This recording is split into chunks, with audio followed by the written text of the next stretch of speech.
I discovered someone had been using my workshop when I found 3 empty coffee cups on my workbench that definitely weren't mine. And the thermostat cranked up to 78 degrees, even though I always kept it at 65.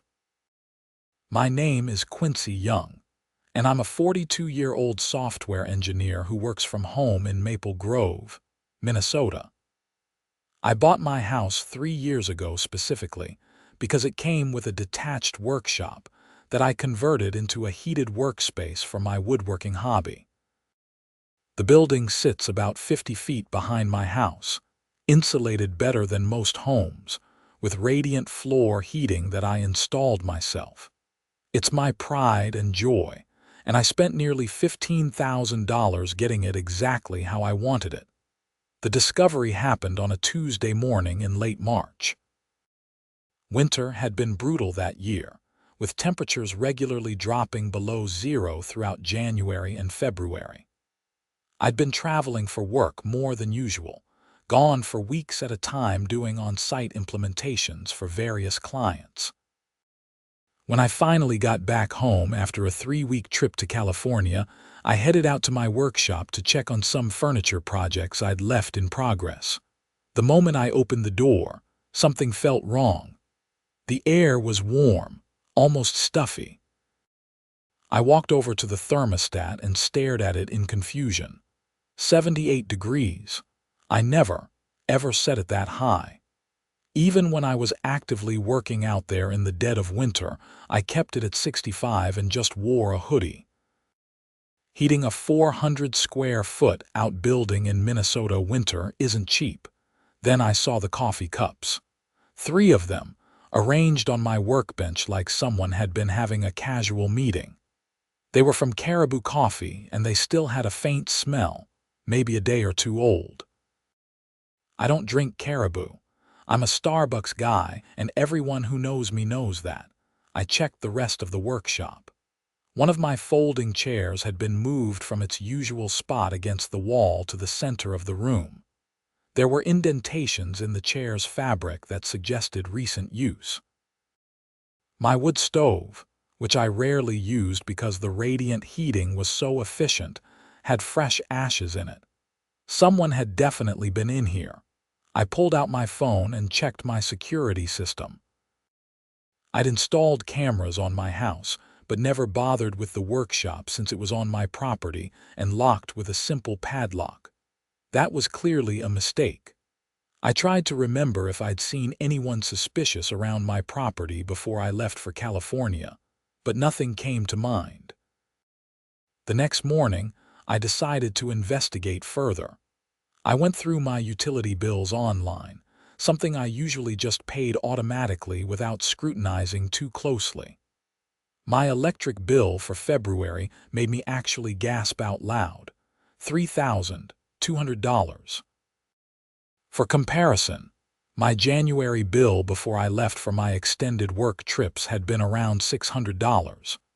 Even accounting for the coldest part of winter, that jump was insane. I called the utility company immediately. A customer service representative named Jennifer answered and pulled up my account. "Yes, sir. I'm showing your usage for February was significantly higher than normal," she said, typing away on her keyboard. "It looks like you used approximately 12,000 kilowatt hours that month." "That's impossible," I said. "I wasn't even home for most of February. I was traveling for work." "Well, the meter doesn't lie," she replied, a hint of defensiveness in her voice. "The usage was recorded daily.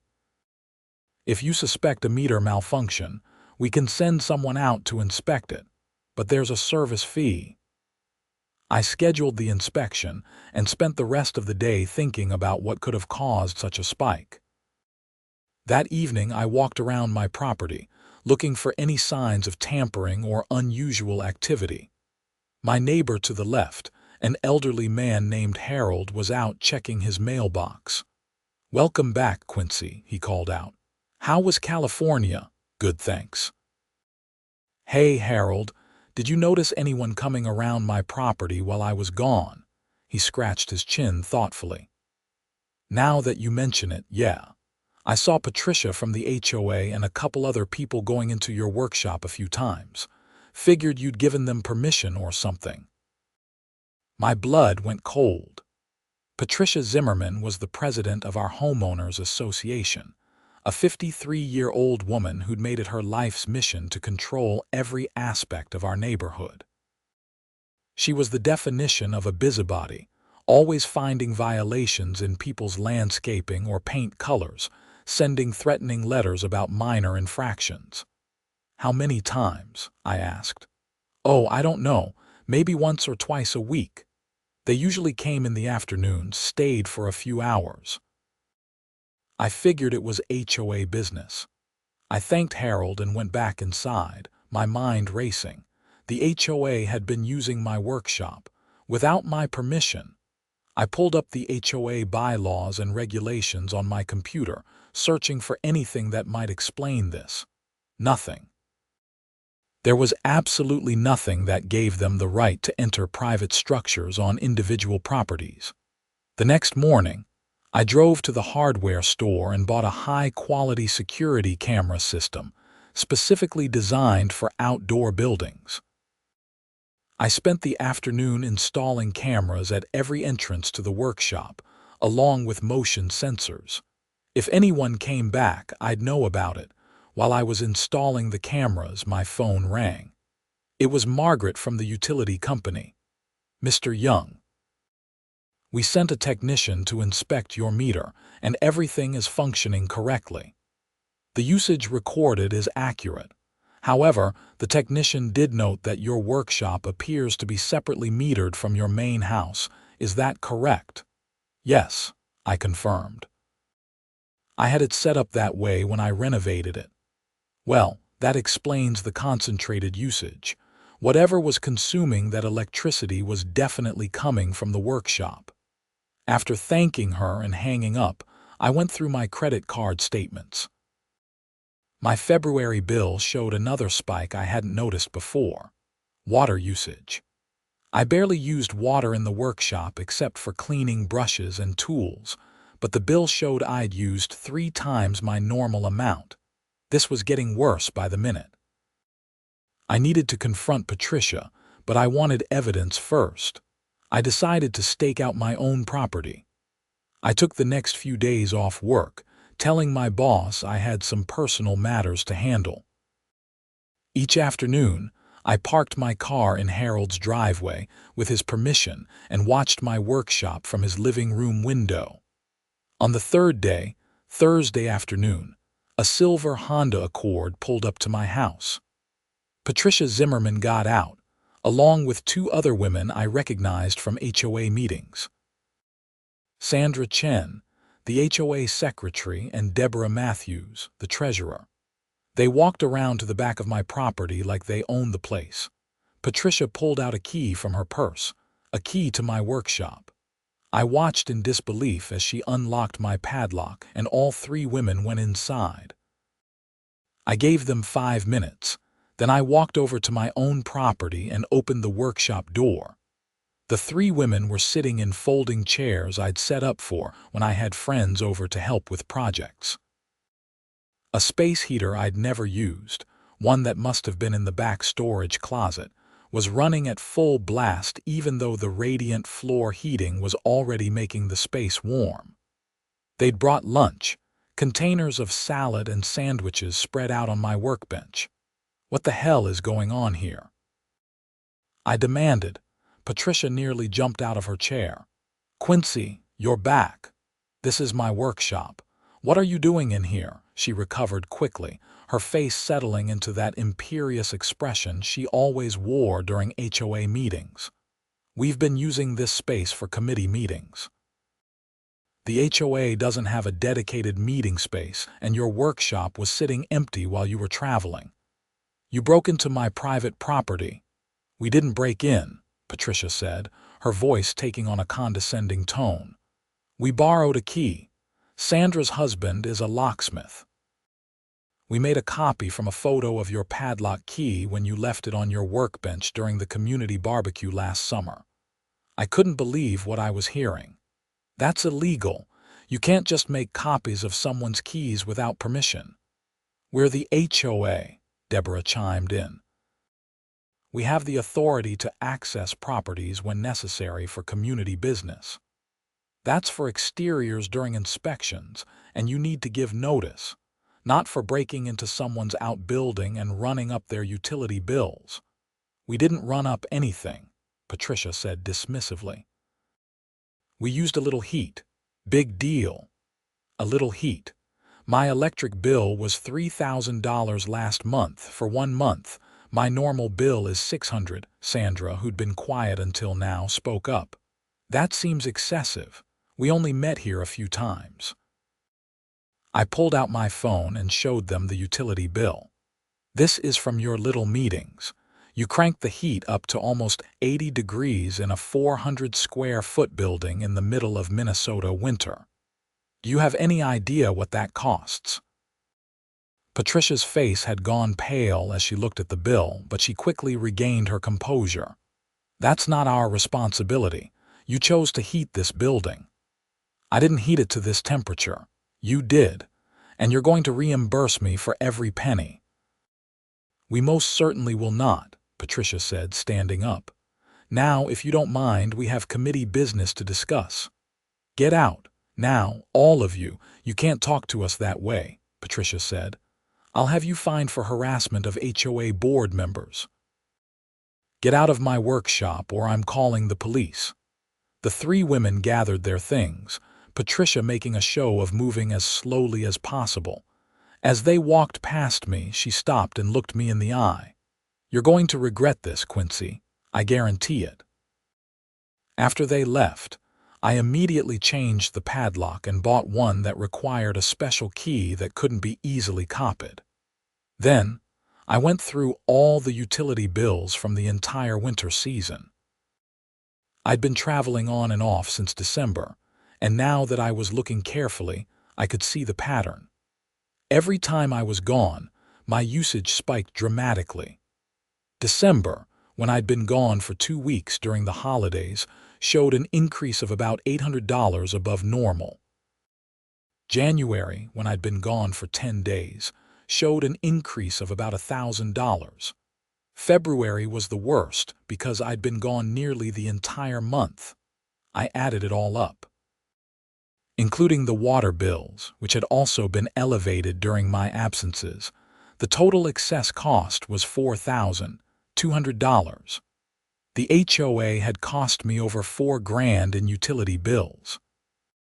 The next day, I typed up a formal letter to the HOA board, detailing everything I'd discovered and demanding immediate reimbursement of $4,200, plus the cost of replacing my locks and installing the security system.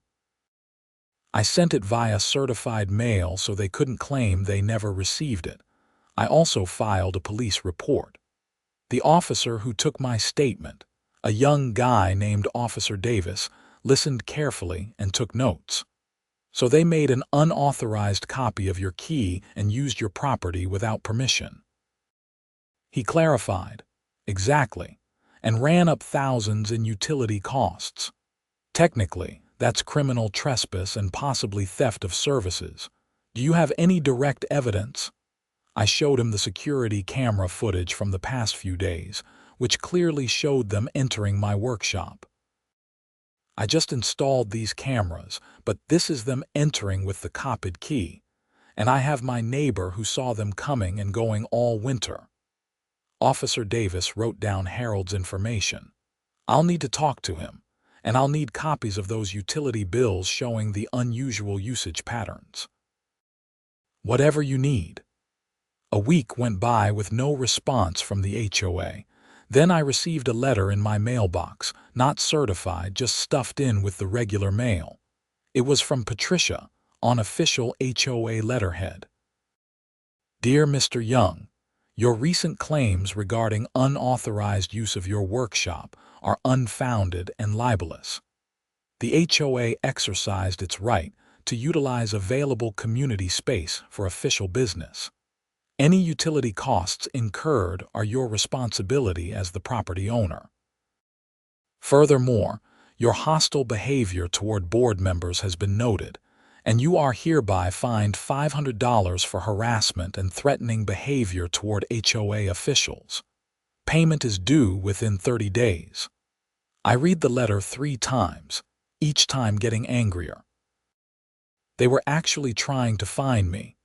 After they'd broken into my property and cost me thousands of dollars, I called my lawyer, a guy named Richard Stevenson who'd helped me with my house purchase. He listened to the whole story, asking questions here and there. "Do you have documentation of everything?" he asked. "All of it. Utility bills, police reports, security footage, witness statements." "Good. This is pretty clear-cut. They committed trespass and theft of services." The HOA doesn't have any right to access private structures without permission, and they definitely don't have the right to use your utilities. I'll draft a demand letter, more formal than the one you sent. We'll give them 15 days to respond before we file a lawsuit. What about this fine they're trying to hit me with? Ignore it. It's retaliatory and completely unenforceable. In fact, it actually helps your case because it shows malicious intent. Richard's letter went out the next day. It was 4 pages long, detailing every legal violation, citing specific Minnesota statutes about trespass and theft. It demanded $4,200 for the utility costs, $1,500 for the security system and new locks, and $3,000 for legal fees. Total demand, $8,700. The response came faster this time. Patricia called me directly, her voice tight with anger. "You're suing the HOA over some utility bills. You broke into my property and cost me over $4,000. Yes, I'm suing." "This is ridiculous. We were using empty space for community purposes." "It wasn't empty, it's full of my tools and equipment, and it wasn't community space, it's my private property. You had no right to be there. Everyone will hear about this, you know, the whole neighborhood. You're suing your own HOA over a few utility bills. People will think you're petty and vindictive. Let them hear about it. Let them hear about how the HOA president breaks into people's property and steals their utilities. I'm sure they'll love that." She hung up without another word. But she was right about one thing. Word spread through the neighborhood fast. By the end of the week, I was getting mixed reactions from neighbors. Some people supported me, saying they'd always felt Patricia overstepped her authority. Others thought I was making a big deal out of nothing. Harold, bless him, was firmly in my corner. "I told that Officer Davis everything I saw," he said when I ran into him at the grocery store. "Those women had no business in your workshop. Good for you for standing up to them." But not everyone was supportive. I got an anonymous letter shoved under my door calling me a troublemaker and suggesting I move if I didn't like the HOA. Someone keyed my car in the driveway, a long scratch down the driver's side. I couldn't prove it was related, but the timing was suspicious. The HOA scheduled an emergency meeting, which I attended. The community center was packed with neighbors, everyone curious about the drama. Patricia stood at the front, looking calm and composed. "We're here tonight to discuss false allegations that have been made against the board," she began. "Mr. Young has accused us of unauthorized property access and is demanding a ridiculous sum of money. I want to assure everyone that the board acted appropriately and within our authority." I stood up. "That's a lie. You broke into my workshop, Patricia. You admitted it yourself. You had someone make an unauthorized copy of my key." "We utilized available community space," she countered. "Your workshop was sitting empty. It's not community space. It's on my private property, it's full of my personal belongings, and you had absolutely no right to be there." An older man I didn't know well, Tom something, spoke up from the back. "How much did you say your utility bills went up?" $4,200 over the winter season," I said. "I have all the documentation. There was a murmur through the crowd. That was a lot of money, more than many people realized. A woman named Grace, who lived 2 streets over, raised her hand. "Patricia, did you really have someone copy his key without permission?" Patricia's face flushed. "We needed a meeting space." "That doesn't answer the question," Grace pressed. "Did you have authorization to copy his key and enter his property?" The HOA has broad authority to manage community affairs. "That's not what the bylaws say," someone else called out. I turned to see it was Michael Grant, a retired lawyer who lived in the neighborhood. "I've reviewed the bylaws thoroughly. There's nothing that gives the board authority to access private structures, especially enclosed buildings. That's criminal trespass." The meeting devolved into chaos after that, with people shouting questions at Patricia, who was getting more flustered by the minute. Finally, she called for order and adjourned the meeting early, rushing out before anyone could corner her with more questions. 2 weeks after Richard sent his demand letter, we got a response from the HOA's lawyer. They denied all liability and claimed the HOA had acted within its authority. They made a counteroffer of $500 as a goodwill gesture to resolve the dispute, with no admission of wrongdoing. "That's insulting," I told Richard when he called to discuss it. "Agreed. We proceed with the lawsuit. I'll file tomorrow. This will probably take several months to work through the system, but you've got a strong case." The lawsuit was filed in Hennepin County District Court. The local newspaper got wind of it and ran a small article about the HOA president being sued by a homeowner over unauthorized property access. The article was pretty neutral, presenting both sides, but it brought more attention to the situation. I started getting calls and emails from other people in the neighborhood sharing their own stories about Patricia and the HOA board overstepping their authority. Sandra's husband, the locksmith, apparently had made unauthorized key copies for Patricia multiple times over the years. One woman said she'd caught Patricia in her backyard taking photos of her fence, which Patricia claimed was 6 inches over the allowed height. No one had really challenged her before because she was intimidating, and everyone just wanted to avoid conflict. Now that someone was pushing back, others were emboldened. At the next regular HOA meeting, a petition was presented calling for Patricia's removal as president. It had 47 signatures out of the 73 homes in the development. Patricia tried to dismiss it, claiming the petition wasn't filed properly, but Michael Grant, the retired lawyer, stood up and explained that under Minnesota law governing homeowner associations, the petition was perfectly valid and a recall vote had to be scheduled. While all this was happening, the criminal case was also moving forward. Officer Davis had interviewed Harold, reviewed my security footage, and examined the utility bills. He'd also interviewed Sandra's husband, the locksmith, who apparently felt guilty about his role and admitted to making the unauthorized key copy at Patricia's request. The county attorney's office reviewed the case and decided to file charges. Patricia was charged with misdemeanor criminal trespass and theft of services. When the charges were announced, it sent shockwaves through the neighborhood. The HOA president was facing criminal charges. I actually felt a little bad when I heard. I hadn't wanted to ruin her life, I just wanted my money back.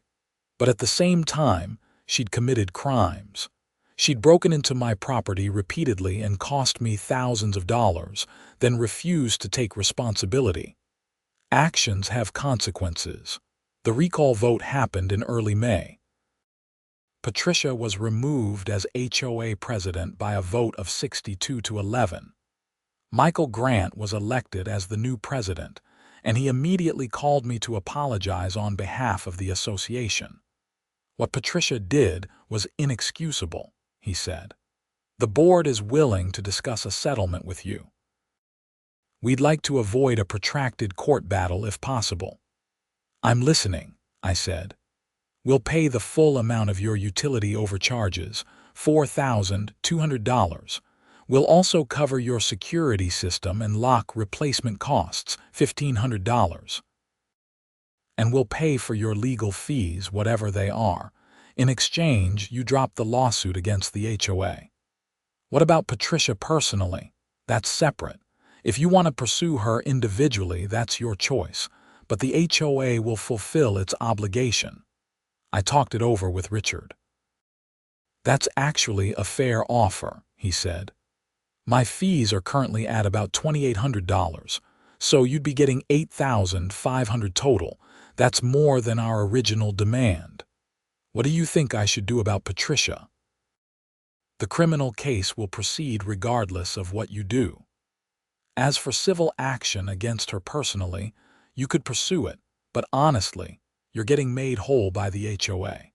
Going after her personally would just be vindictive at this point, and a court might not award much more anyway.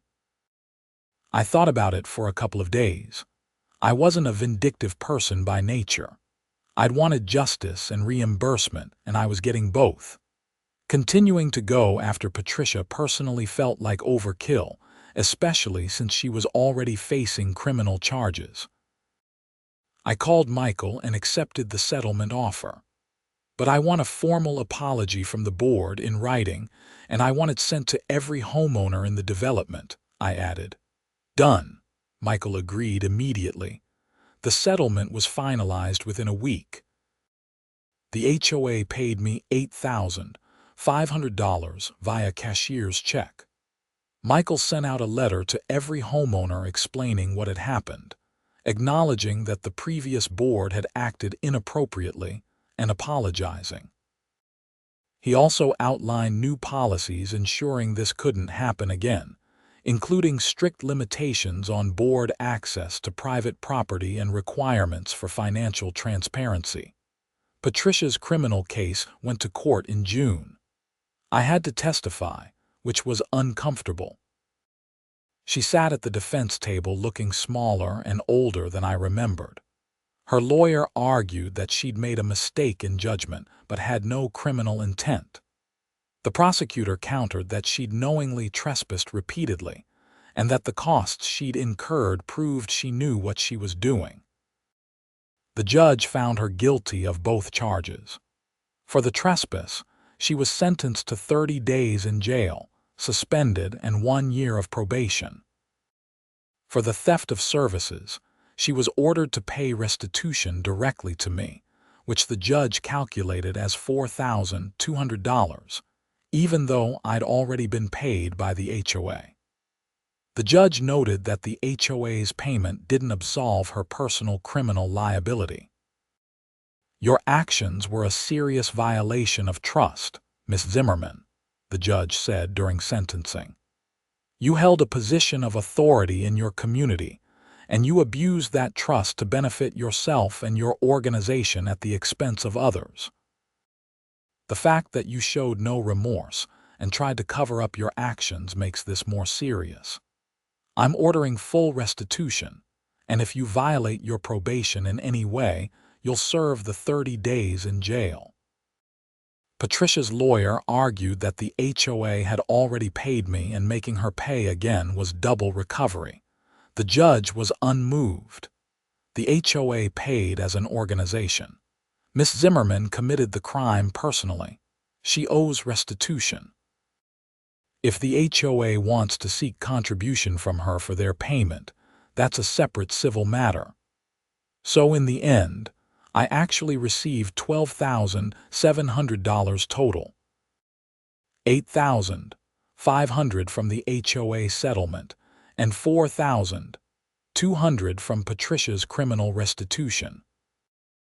Richard advised me that I legally couldn't keep both payments for the same damages, so I ended up donating the restitution money to a local charity that helped low-income homeowners with utility bills. It felt appropriate somehow. Patricia ended up selling her house and moving out of the neighborhood that summer. I heard she moved to Rochester to be closer to her sister.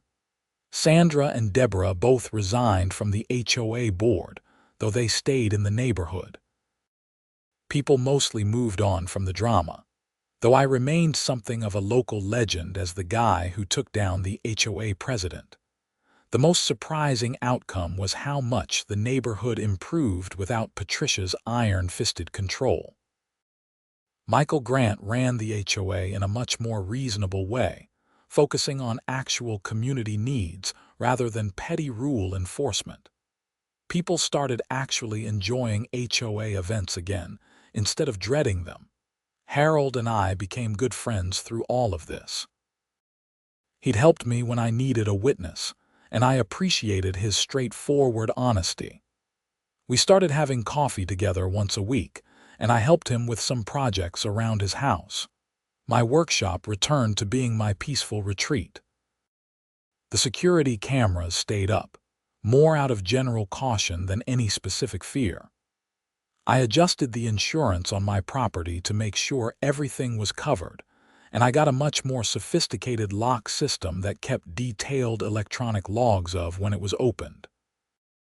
One afternoon in July, while I was out in the workshop building a bookshelf for my living room, Michael Grant stopped by. He knocked on the open door and waited for me to wave him in.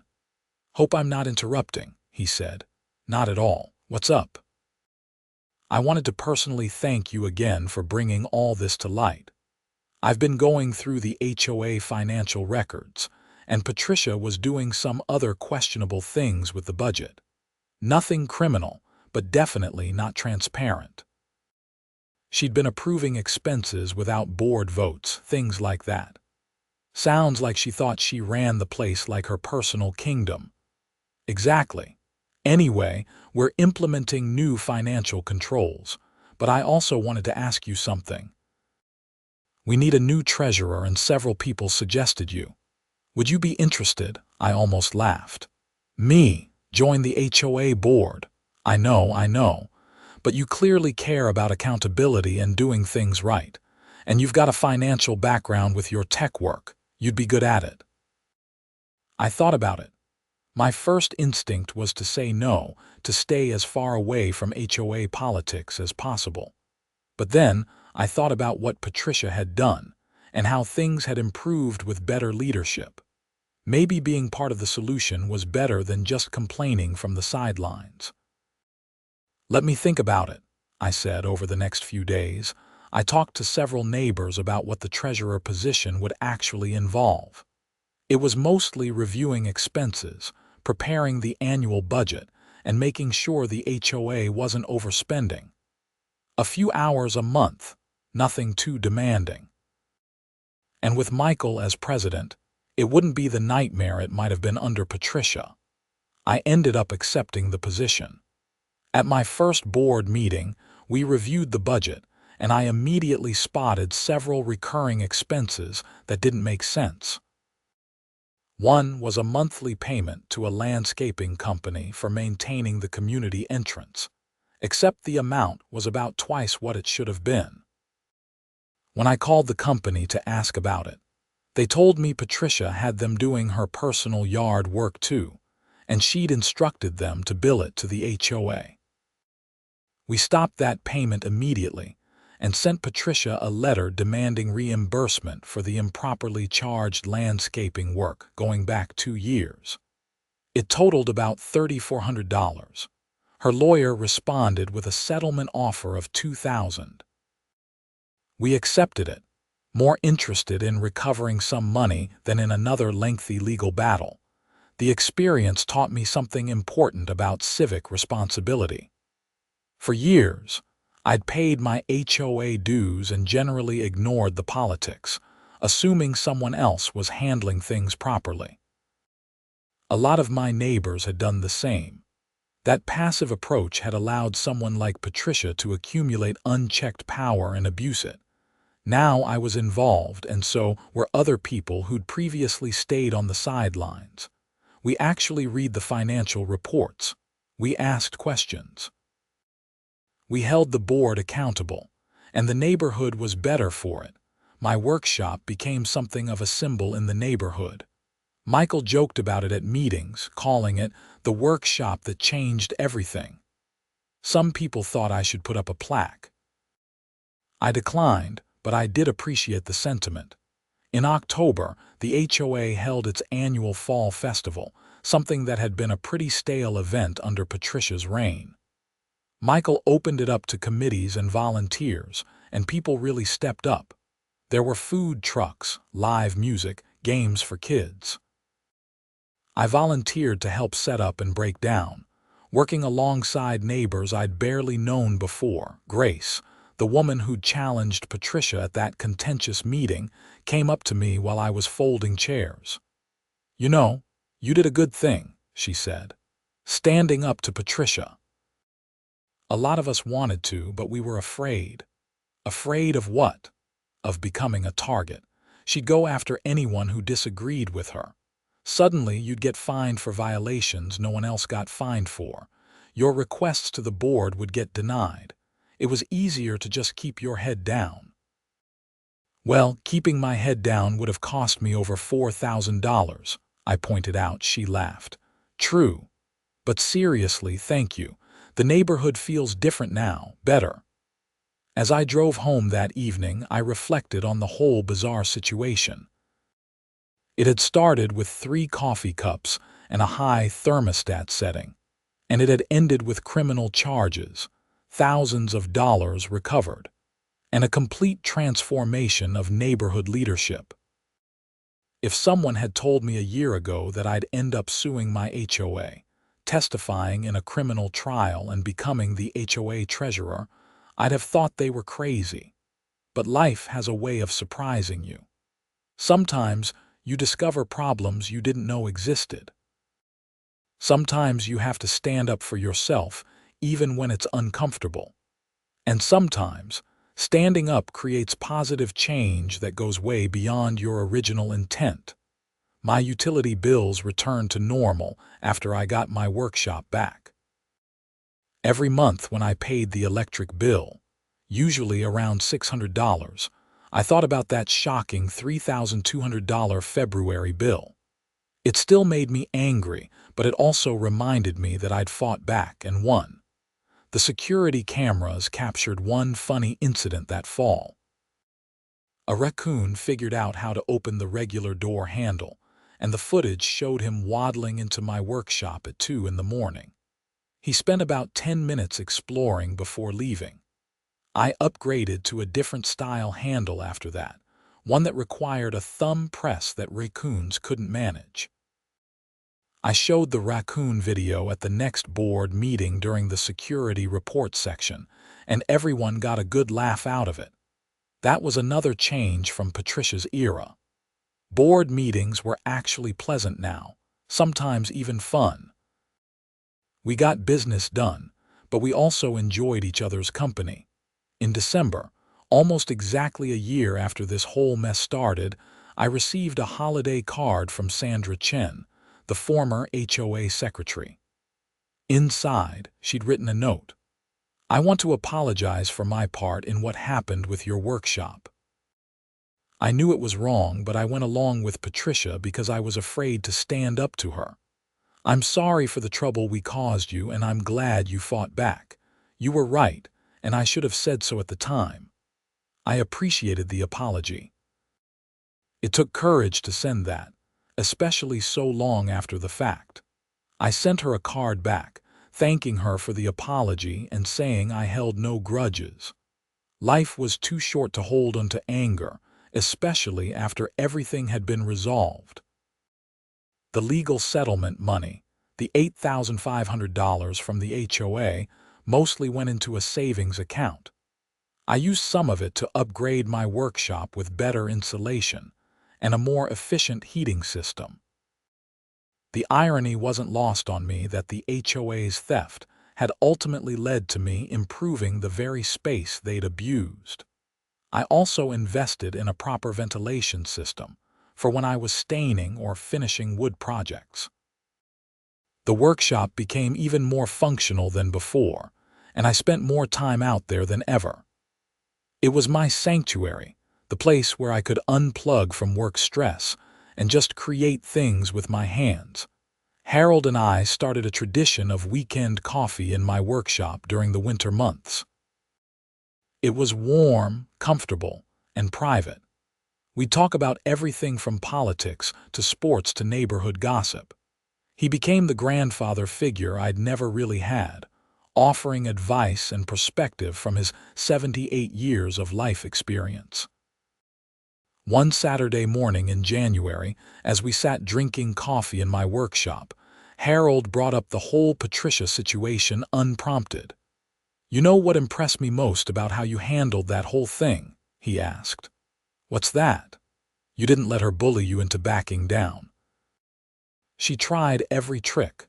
She threatened you, she tried to fine you, she turned some people in the neighborhood against you, but you stuck to your guns because you knew you were right. That takes character. I was just trying to get my money back. It was more than that. You were standing up for what's right. There's a lot of people who would have just paid the bills and grumbled about it, figured it wasn't worth the hassle to fight. You fought, and everyone benefited from it." I thought about that conversation a lot over the following weeks. He was right that I could have just absorbed the cost and moved on. $4,000 was significant, but it wouldn't have ruined me financially. But something about the injustice of it, the sheer arrogance of Patricia thinking she could just take what wasn't hers, had driven me to fight back. And the fight had been worth it. Not just for the money I recovered, but for the accountability it brought to the HOA, for the better leadership we now had, for the neighborhood improvements that followed. One person standing up had created a ripple effect. By the time spring rolled around again, the whole incident felt like ancient history. The neighborhood had moved on. Michael Grant was doing a great job as president. The HOA budget was transparent and reasonable. People actually wanted to volunteer for committees now. I continued my woodworking in my workshop, now with the peace of mind that comes from good locks, security cameras, and an HOA that respects property rights. I built a dining table for my house, a chest of drawers for Harold's bedroom, and a toy box for my sister's kids. The workshop thermostat stayed at 65 degrees, exactly where I liked it. My utility bills stayed normal, and every time I walked out to my workshop, I felt a sense of satisfaction knowing that it was truly mine, protected and secure. In April, I got a check in the mail for $200. It was a partial refund of HOA dues, along with a note from Michael explaining that the board had eliminated some unnecessary expenses and was returning the savings to homeowners. That would never have happened under Patricia's leadership. I framed that check instead of cashing it, hanging it on the wall in my workshop as a reminder. Not a reminder of the conflict, but a reminder of what accountability and good leadership could accomplish. It represented positive change, the kind that happens when people care enough to get involved and do things right. Looking back on everything, from that first shocking discovery of coffee cups and a cranked-up thermostat to the criminal trial to my role as HOA treasurer, it was quite a journey. It wasn't a journey I'd planned or wanted, but it had worked out better than I could have imagined. My workshop was mine again, secured and protected. I'd recovered every penny I was owed, plus some. The neighborhood had better leadership and more engaged residents. And I'd learned that sometimes the right thing to do is stand up and fight, even when it's uncomfortable, and even when people tell you to let it go. The final piece of closure came in May, almost exactly a year and a half after I'd first discovered the coffee cups. I received official documentation that Patricia had completed her probation successfully, and her case was closed. As part of her probation terms, she'd had to take a course on property rights and community leadership ethics. I hoped she'd learned something from the whole experience, though I doubted I'd ever know. As for me, I learned plenty. I learned to secure my property better, I learned to pay attention to my utility bills. I learned that HOA boards need oversight and accountability. I learned that one person can make a difference if they're willing to stand up. And I learned that my neighborhood was full of good people who just needed better leadership to bring out the best in them. My workshop stayed warm all through the following winter, heated to exactly 65 degrees, used only by me, with utility bills that made perfect sense. And that's exactly how it should have been all along.